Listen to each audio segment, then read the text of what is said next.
डरा सके, धमका सके कि उठ जाओ। ये इस मसले का हल आप इस तरफ लेकर जाना चाहते हैं।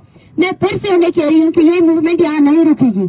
हमें जरूरत पड़ी हम पूरे बलोचिस्तान को भी यहाँ बिठा सकते हैं, और जितने दिन बैठना पड़े हम उतने दिन यहाँ बैठेंगे।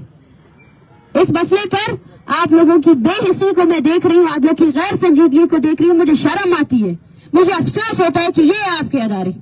और अब मैं आप सबसे यही पूछना चाहूंगी, किस मुंह से आप लोग वोट लेने जाओगे? किस मुंह से आप जब जाओगे और लोगों को बोलोगे हम आपके हकूक की तहफ़्फ़ुज़ कर सकते हो? ये है आप जिस तरह इन लोगों के साथ आप लोगों का रवैया है ना, ये संजीदगी है कि दिन ब दिन ये लिस्ट बढ़ रही है। किसको आपने रिहा किया है? रिहा करे सबको। एक नेगोशिएशंस के नाम पर 3 लोग आकर खड़े होते हैं कि हम नेगोशिएशंस के लिए तैयार है, उसके बाद किसी ने हमें राब्ता नहीं किया, कोई हमारे पास नहीं आया, हम बैठने के लिए तैयार है, लेकिन मुज़ाकरात के नाम पर हम किसी तसल्ली करके पीछे नहीं हटेंगे। जो इख्तियारदार अदारे हैं, जो इख्तियारदार अदारे, कौमी असम्बली है, सेनेट है, जो भी है, वो आए हमारे साथ डिबेट करें। ये अभी का मसला नहीं है, ये 2 दाइयों का मसला है।